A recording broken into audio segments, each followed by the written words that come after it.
Well, hello there, motherfuckers, and I am back again to say TNA sucks. I reviewed Impact, and I have to say, the response that it was met with was just completely retarded as the show itself. A bunch of people defending the show without any real defenses. I can imagine these people in court. They're accused of murder. Hey, you're a fanboy. The judge would just sentence you right there on the spot.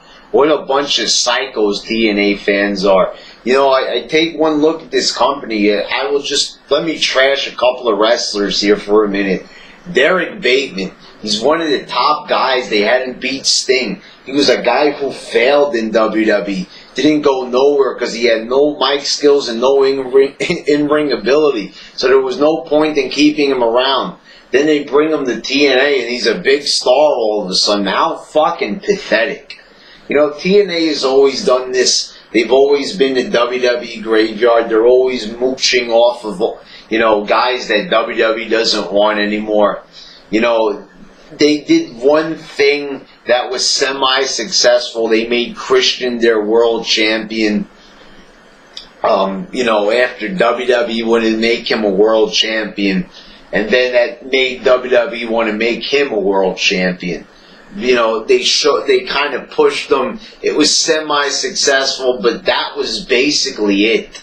They didn't do anything good. Then they brought back Bobby Lashley twice. Now he's back again. Who the fuck asked for this? After Lashley failed in MMA, he's coming back. It's different with Batista. Batista sucks as well, but at least Batista's a bigger name. He's gonna, and at least he still has some fans.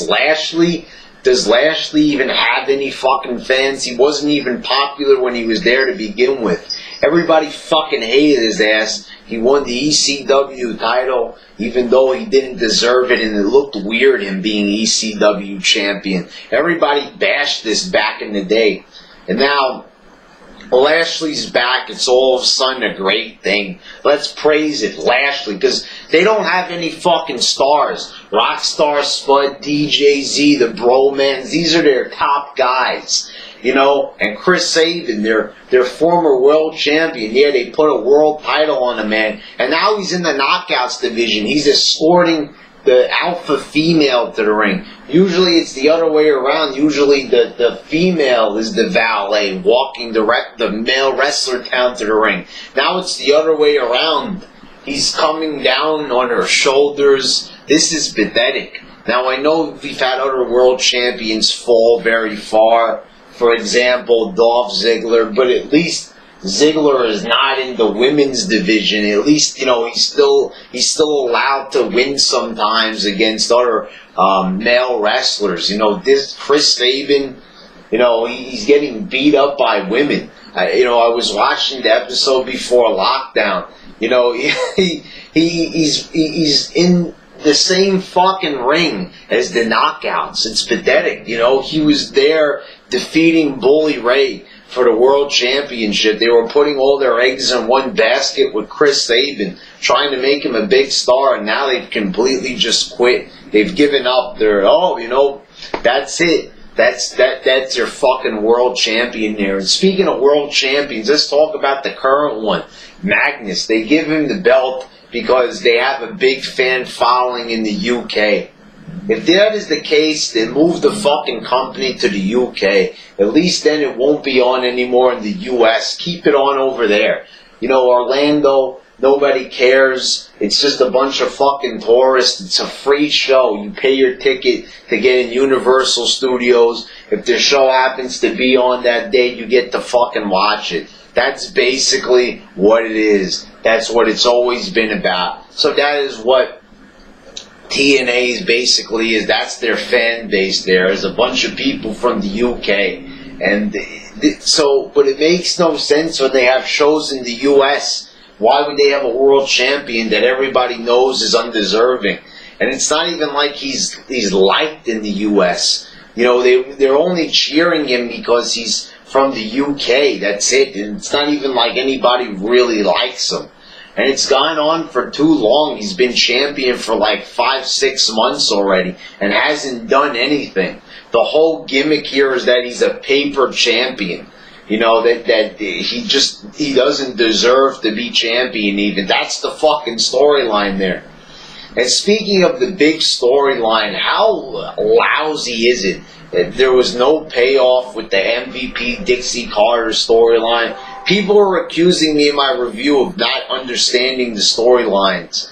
This is fucking retarded because even a fucking moron with a lobotomy could understand these storylines. I never said that I stopped watching TNA. I haven't seen a full episode in a while, but I had been following along on the internet. They do have YouTube videos, you fucking idiots. So I did see quite a bit TNA content over the months. MVP comes back from Japan. Of course, he's another wrestler. You know, they have hard times getting big names that people actually want to see. So MVP, a minor star in WWE, comes back. Of course, this is met by praise by all the idiots here. Oh, he's improved so much. He comes back and he does the same 2 moves he's always done in WWE. He does the drive-by kick, the playmaker. That's it. He only knows 2 moves, motherfuckers. That's it. He spent 10 years in Japan so he could hone his craft doing the same 2 moves. And now he owns the company and it's still boring. He owns the company and it's still fucking boring. And we're still getting shitty skits from her supposed nephew EC3. And now also, Jeff Hardy, their biggest star. The one thing that I will say about TNA is that they have Jeff Hardy, a legend, a talented motherfucker. They put a mask on him. This is fucking shitty up the fucking ass. You wouldn't put a mask on Triple H. You wouldn't put a mask on Stone Cold. You wouldn't put a mask on The Rock. So why would you do it to Jeff Hardy? And he's still wearing the same t-shirt. This is moronic. And Jeff Hardy is singing his theme song. You know, at least, like I said, they're not insulting our intelligence. They're just saying this is an alter ego of Jeff Hardy. But it is stupid. It's stupid. This late in someone's career, you don't go and change their gimmick. He's known as Jeff Hardy. You don't change his name to Willow. This is something that he did to get noticed in the indies. To go back to this character is just beyond moronic. Jeff Hardy should just go back to the WWE where he will be treated as the legend that he is. They'll probably give him another world title for goodness fucking sakes. The only reason he's staying with TNA is because they're meeting all his demands. It's almost pathetic. We'll do your music, Jeff. We'll do anything you want. You know, that's the only reason, because they're putting out his music. They're helping him put out the music that he wants to do. His music sucks, but they're doing it anyway just so he'll stay with the company. You know, and there's no reason so he could beat up on Rockstar Spud in the shitty segment. This is why they're keeping him around. You know, this company is complete fucking garbage. I mean, where the fuck is it going? There is nothing good, nothing to look forward to with this company. The only thing to look forward to is when it's going out of business. I've never been so bored with the promos. The promos are complete shit. EC3, I was watching the promo from the March 6th show, and it was him and Kurt Angle cutting a promo together where he said he was the American icon. The way how he had to search for the words of what to say, he was completely lost. He was acting weird. He was just doing a bunch of weird motions, almost like he was having tiny seizures. And it sucked. And for anybody to come here in the YWC and say this is a great show, I'm watching some freak show Sam Shaw walk around with a mannequin, then he proceeds to have a shitty match with Mr. Anderson.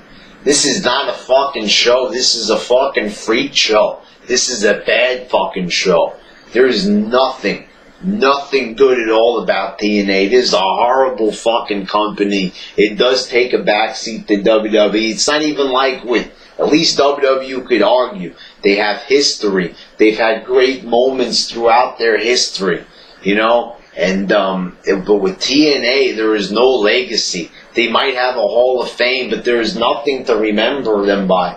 When they go out of business, is anybody going to even want to buy their tape library? This is the thing. It will probably be put up for sale, but who would even want to fucking buy TNA's assets? Are they even worth keeping around for historical purposes?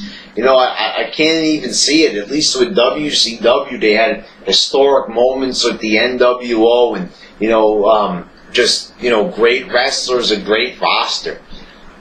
But there isn't really anything worth remembering about TNA. They've had a couple of little moments here and there, but nothing truly memorable. I don't really sit back and reminisce about TNA the way I do with WWE, where they've had all these classic great moments with great characters and wrestlers. No, I don't think that way at all. I just think of how fucking shitty it is, how bad the promos are, and how bad the matches are, and the roster full of a bunch of heterosexual guys. I've never seen this before. This is disgusting. I felt dirty after watching it. I felt like I had to wash, is what it is. I was watching it, and then I had to wash myself quite a few times to cleanse myself, because it feels like I'm watching something just disgusting. I don't feel good or comfortable watching it. I feel like I'm watching fucking trash. I feel like I'm watching those DVDs that they released years back, bum fights. It's just fucking trash TV, nothing of quality, just dumb shit that morons put together to make a couple of bucks. That's all it is. That's what this shit should be. It should be some fucking things that they put on DVDs. It's like the Juggalo Championship Wrestling, like the ICP's promotion. And I think that actually sometimes that might even be more entertaining, to tell you the truth. Alright, motherfuckers, TNA sucks. We all know it deep down. Even the saddest of all the fanboys know it deep down in their hearts that this is a trash fucking company. Alright, motherfuckers.